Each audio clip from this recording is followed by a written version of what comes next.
اعوذ باللہ من الشیطان الرجیم، بسم اللہ الرحمن الرحیم۔ 8ویں رکوع کا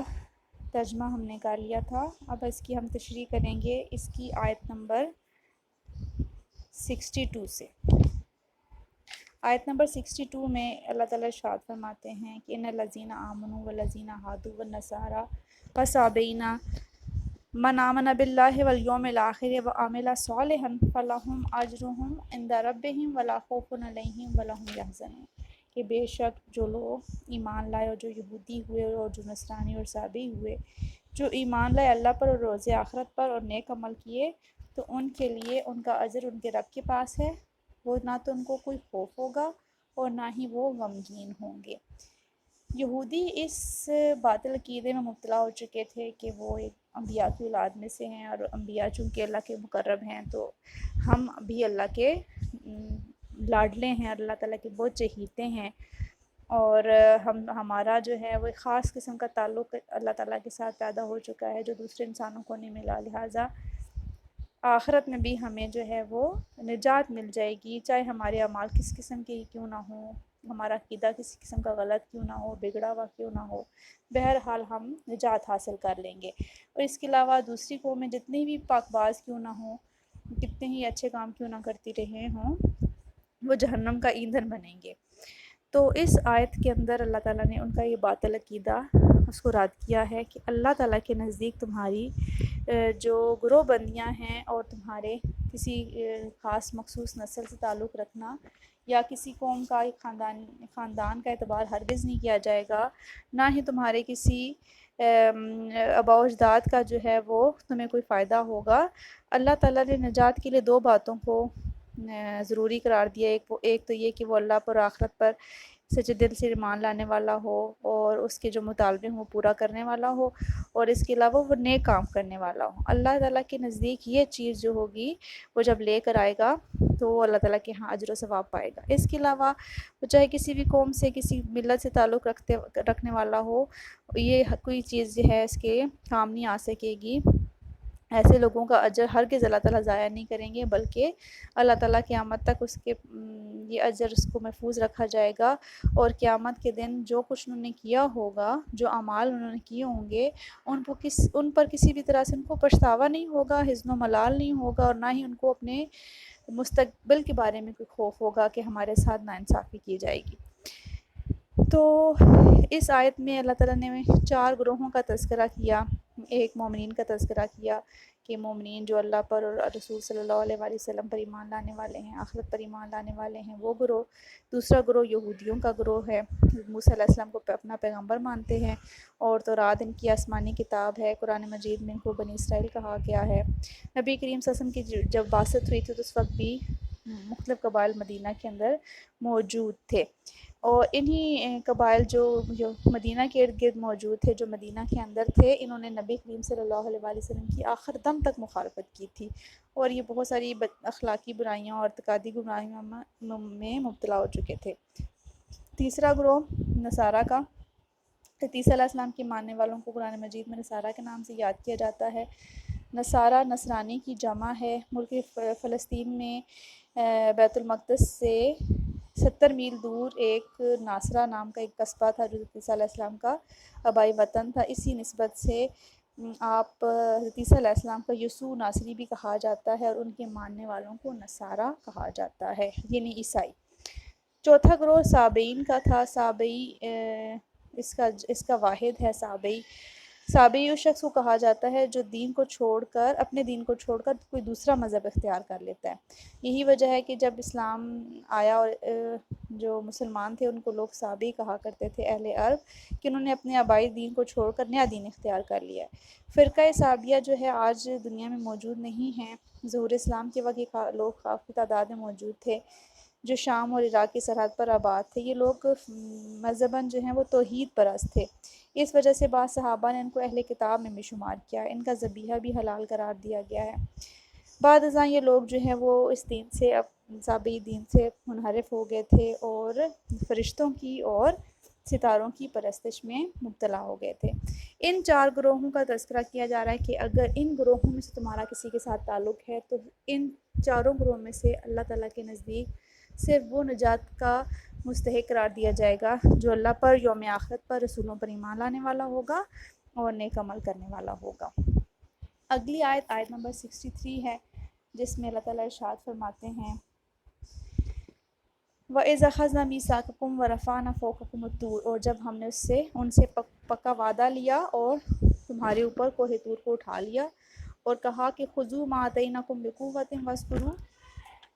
مَا فِيهِ لَعَلَّكُمْ تَتَّقُونَ، اور کہا کہ جو کچھ اس میں ہے اس کو مضبوطی سے پکڑ لو اور اس کو یاد رکھو تاکہ تم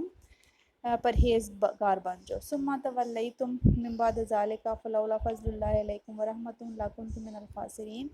پھر تم اس کے بعد پھر مکر گئے، پھر گئے، پس اگر اللہ کا فضل اور اس کی رحمت نہ ہوتی تو تم ضرور نقصان اٹھانے والوں میں سے ہوتے۔ یہ واقعہ موسیٰ علیہ السلام کے دور نبوت میں ان کے بنی اسرائیل کے ساتھ پیش ہوا تھا کہ جب حضرت موسیٰ علیہ السلام کوہ طور پر 40 راتوں کے بعد تورات لے کر آئے تھے اور بنی اسرائیل کو پیش کی تھی، تو انہوں نے گستاخی سے کہا تھا کہ ہم جب تک خود اللہ تعالیٰ کو نہیں دیکھ لیتے تو ہم اس کتاب پر ہرگز ایمان نہیں لے کر آئیں گے۔ یہ 70 آدمی کو ایک گروہ بنایا گیا اور جن کو حضرت موسیٰ علیہ السلام کوہ طور پر لے کے گئے کہ اللہ تعالیٰ کا دیدار کرنے کے لیے جب یہ گئے تو اللہ کی تجلی سے یہ لوگ ہلاک ہو گئے تھے۔ حضرت موسیٰ علیہ السلام نے ان کی دعا کی اور دوبارہ ان کو زندگی ملی، لیکن پھر بھی انہوں نے تورات کو ماننے سے انکار کر دیا۔ ان کی ڈھٹائی اور ان کی بے شرمی کی انتہا تھی کہ ایک طرف کہ جب اللہ تعالیٰ نے ان کو مرنے کے بعد دوبارہ زندگی دی، یہ اس کے بعد بھی تورات کو ماننے سے منحرف ہو گئے، تو پھر اس کے بعد اللہ تعالیٰ نے سزا کے طور پر ڈرانے کے لیے اور تنبیہ کرنے کے لیے کوہ طور کو ان کے سروں پر معلق کر دیا تھا، لٹکا دیا تھا، کھڑا ہو گیا تھا ان کے سروں پر کہ اگر تو وہ تورات کو مانیں گے اور جو کچھ اس کے اندر ہے اس کو مضبوطی سے پکڑے رکھیں گے، یعنی اس پہ کاربند ہوں گے ان کے احکامات پر، تو تب تو ٹھیک ہے، ورنہ ان کے سروں کے اوپر کوہ طور کو گرا دیا جائے گا اور ان کو ہلاک کر دیا جائے گا۔ اس کا ذکر سورہ اعراف کی آیت نمبر 71 میں بھی ہے۔ تو یہودی جو ہیں جب انہوں نے اپنے سروں پر کوہ طور کو معلق دیکھا تو ماننے کے لیے تیار ہو گئے اور پھر پہاڑ کو اپنی جگہ پر واپس رکھا گیا۔ اس پختہ عہد اور اقرار کے بعد پھر بنی اسرائیل جو ہیں وہ جیسی ان کی عادت تھی تورات سے جو ہے وہ منحرف ہو گئے، اس پہ اعتراض کرنے لگے، اس کے احکام کی خلاف ورزی کرنے لگے، تو اللہ تعالیٰ نے ان کو ان کی عہد شکنی اور اعتراض کے باوجود اپنی خاص مہربانی اور نوازش سے فی الفور ہلاک نہیں کیا، بلکہ ان کے جرائم اور گناہوں سے مزید چشم پوشی کی اور اصلاح کے لیے ان کو مزید مہلت دی، اور اگر اللہ تعالیٰ ڈھیل نہ دیتے تو دنیا میں ان کا نام و نشان مٹ چکا ہوتا، جس طرح سے پچھلی کئی اقوام کے ساتھ اللہ تعالیٰ نے کیا کہ جب وہ اللہ تعالیٰ کی نافرمانی کرتے تھے تو اللہ تعالیٰ ان کو نیست و نابود کرتے تھے۔ اس سلسلے میں یہ ہمارے لیے بات یاد رکھنے کے لیے ہے کہ اسرائیلی چونکہ حق قبول کر چکے تھے اور ان کے دستور کے مطابق تورات سے بغاوت کر رہے تھے، اس لیے ان کو برداشت نہیں کیا گیا اور بالجبر ان سے تورات پر عمل کرانے کا وعدہ جو ہے وہ لیا گیا تھا۔ اگلی آیت نمبر 66 میں اللہ تعالیٰ ارشاد فرماتے ہیں کہ وَلَقَدْ عَلِمْتُمْ 65 وَلَقَدْ عَلِمْتُمُ الَّذِينَ نَعْتَدُوا مِنْكُمْ فِي السَّبْتِ فَقُلْنَا لَكُمْ كُونُوا قِرَدَةً خَاسِئِينَ فَجَعَلْنَا نَكَالًا لِمَنْ بَيْنَ يَدَيْهَا وَمَا خَلْفَهَا وَمَوْعِظَةً لِلْمُتَّقِينَ، اور پھر تم نے ان لوگوں کو جان لیا جنہوں نے ہفتے کے دن زیادتی کی، تب ہم نے ان سے کہا کہ تم ذلیل و خوار بندر بن جاؤ، اور پھر ہم نے انہیں سامنے والوں کے لیے یعنی جو اس وقت موجود لوگ تھے اور پیچھے آنے والوں کے لیے جو بعد میں آنے والے لوگ تھے ان کے لیے ان کو عبرت بنا دیا اور نصیحت پرہیزگاروں کے لیے۔ اس آیت میں واقعہ سبت کا ذکر ہے۔ واقعہ سبت بھی بنی اسرائیل کے ساتھ ایک مشہور تاریخی واقعہ ہے۔ حضرت داؤد علیہ السلام کے زمانے میں جو بنی اسرائیل تھے وہ ایلا نام کی ایک بستی میں قیام پذیر تھے۔ یہ بستی جو تھی وہ فلسطین کے جنوب میں عرب کی شمالی سرحد پر بحیرہ قلزم کی مشرقی خلیج پر ایک بندرگاہ تھی، یہ وہاں آباد تھے۔ آج کل اس بندرگاہ کو جو ہے عقبہ کے نام سے یاد کیا جاتا ہے۔ ایلا کے یہودی ہمیشہ جو تھے وہ شرع احکام کی خلاف ورزی کرتے تھے۔ سبت یعنی ہفتے کا دن یہود کے لیے بہت زیادہ متبرک دن تھا۔ صرف ذکر الہی اور عبادت کے لیے انہوں نے اللہ تعالیٰ سے ایک دن کی درخواست کی تھی، کوئی ایک دن ہمارے لیے مخصوص کر دیا جائے جس دن ہم صرف اور صرف اس کی عبادت اللہ تعالیٰ کی عبادت کریں گے اور ذکر الہی کریں گے، تو ہفتے کا دن ان کے لیے تجویز کیا گیا تھا۔ اس کے لیے اس روز ہر قسم کے دنیاوی کام ان کے لیے منع تھے، اور ان کی خلاف ورزی کرنے والوں کے لیے قتل کی سزا جو تھی وہ مقرر تھی۔ مگر یہود نے خدا کے اس حکم کی بھی پرواہ نہیں کی، اور ہفتے کے دن مچھلی کی شکار سے باز نہیں آئے۔ انہوں نے ساحل کے قریب جو ہے وہ بڑے بڑے حوض بنا لیے تھے چشمے تالاب سے، اور نالیاں کاٹ کر انہیں سمندر سے ملا دیا تھا۔ اور اللہ تعالیٰ نے بھی ان کی آزمائش کے لیے ہفتے والے دن مچھلیوں کی بہتات کر دی تھی، کہ دیکھتے ہیں کہ یہ کس طرح سے اللہ تعالیٰ کی کام کی خلاف ورزی کرتے ہیں، ہفتے کے دن کی پاسداری کرتے ہیں یا نہیں۔ تو انہوں نے مچھلیوں کو جو ہفتے والے دن آتی تھی، وہ ہفتے والے دن خود کچھ نہیں کرتے تھے، صرف عبادت کرتے تھے، لیکن انہوں نے حوض بنا لیے تھے، اور وہ اس کو ہفتے والے دن جو مچھلیاں آتی تھیں وہ ڈائریکٹ ان کے تالابوں میں آ کے گرنے لگ جاتی تھیں۔ تو ہیلے انہوں نے تلاش کیے اس کے بارے میں، ہیلا جوئی کی، تو اللہ تعالیٰ نے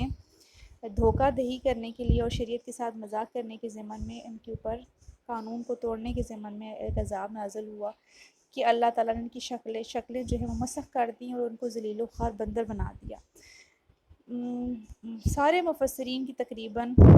رائے یہی ہے کہ یہ حقیقی مسخ تھا، ان کی شکلیں واقعی میں بگڑی تھیں، یہ کہنے والی بات نہیں، بلکہ واقعی ہی ان کی شکلوں کو بگاڑ دیا گیا تھا، کیونکہ قرآن کے ظاہری الفاظ کے مطابق یہود کو پھر واقع بندروں کی صورت میں مسخ کر دیا گیا تھا۔ البتہ ان کے اندر انسانوں جیسی جو فہم و فراست تھی وہ موجود تھی، یہ ایک دوسرے کو دیکھتے تھے اور پہچانتے تھے، روتے تھے لیکن بول نہیں سکتے تھے۔ یہ لوگ 3 دن تک اسی حالت میں رہے تھے، اور 3 دن کے بعد یہ لوگ مر گئے تھے۔ حضرت شاہ ولی اللہ مجدد دہلوی جو ہیں وہ فرماتے ہیں کہ یہ مسخ جو تھا وہ مجازی ہے، یعنی کہ ان کی عادتیں بندوں جیسی ہو گئی تھی، یعنی لالچ، ہرس اور بے حیائی اور نکالی وغیرہ، یہ بندروں کی جیسی خصوصیات ان کے اندر آ گئی تھی۔ بہرحال